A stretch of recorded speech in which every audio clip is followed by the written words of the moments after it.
Hi, my name's Lee Culver, and we're going to show you today how to build an expedient shelter called a debris hut. Now, a debris hut takes a little bit of time to build, but if you have a survival situation, as you probably know, shelter is your #1 priority. After that is water and then food, in that order. So right now we're thinking in terms of shelter, and the debris hut takes a little bit of time to build, so you want to get started on this before the sun sets. So let's go ahead and get started. Okay, you can see what I've done here. I found a long stick here, which is going to be the spine of my shelter.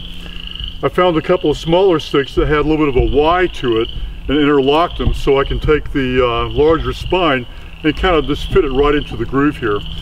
So you can see this is pretty solid right here. So the next step to my shelter is I'm going to find sticks about a little bit longer than the shelter is tall and lay them along the sides, rather like ribs on the spine, and that's going to create a little bit of strength here. You want your shelter to be just a tad larger than you are, and you want it kind of snug, because that way it'll keep the warmth in. Now, a debris hut will actually keep you fairly cool during the summer, and it'll keep you fairly warm during the winter, so it's a multi-seasonal shelter. And once it's completed, it'll keep you nice and warm and dry virtually in all conditions. So now we're going to go to the next step here, and we're going to get the ribs that we're going to place along the side here. Then we'll show you what that looks like.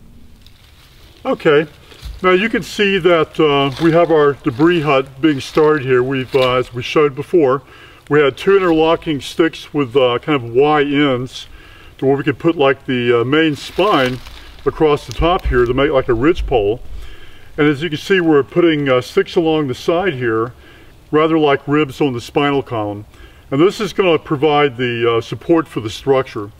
So our plan here is to put lots of sticks on the side to give it some strength, and then in a little bit we're going to pile tons of debris. And then a debris hut, you want at least to be about 3 foot of leaves on it. And we're going to stop periodically and just kind of show you where the progress is at.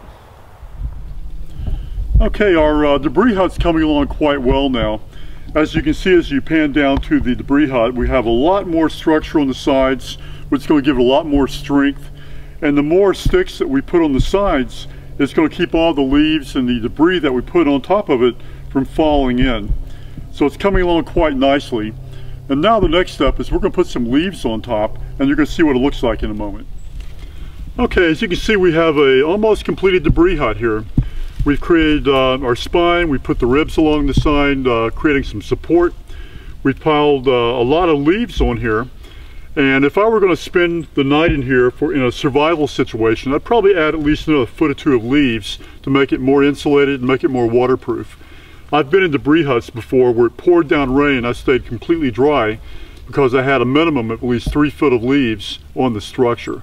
And I'm going to let JT kind of pan around the area here and let you see what it looks like. And then in a moment we're going to make a door for our debris hut, and we'll show you how to do that.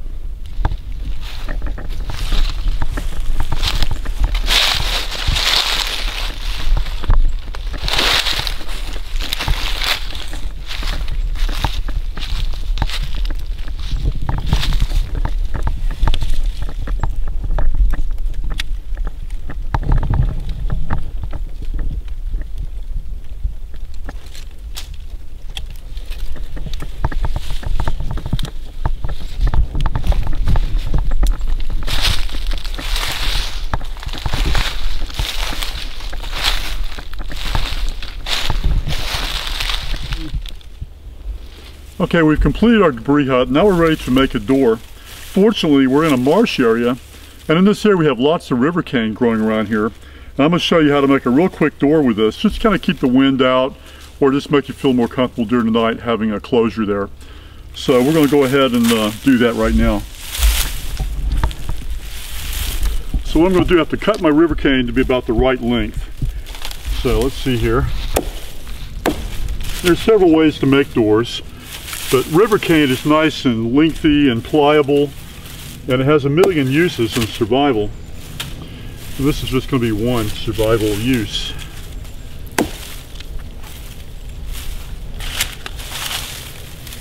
I'm keeping the small pieces a little bit separate from my larger pieces because I'm going to use them as well.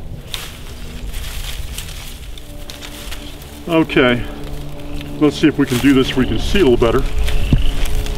I'm going to lay out some pieces here.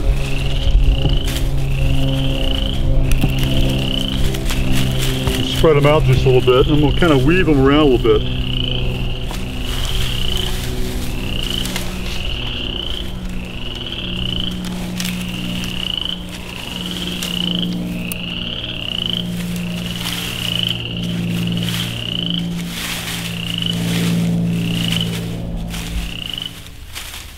And what we're basically doing is just kind of doing an alternating weave here, and each piece sort of holds the other piece in place. And this is where we're going to use some of our smaller pieces now. And I can make this as thick as I want.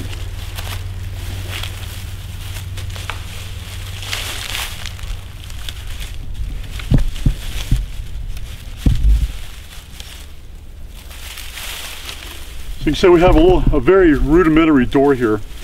And what I would actually do is I would actually make 2 of these, depending on what kind of weather conditions I have. And then I would pile leaves on top of this, and then lay the other one on top, get a vine, wrap it around, and pull it up against the door. But I think for the purposes of our illustration, I think we'll stop right here. Now I'm going to make it more towards door size, and we'll see a little bit more what it looks like.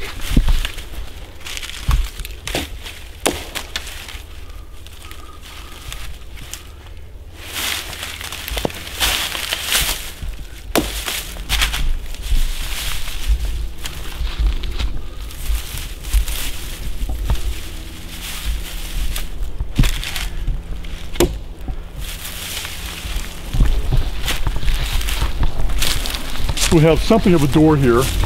And again, in a survival situation, I would make this a little bit thicker. So what I'm going to do is go ahead and climb into my new home and take my vest off here and get all comfy.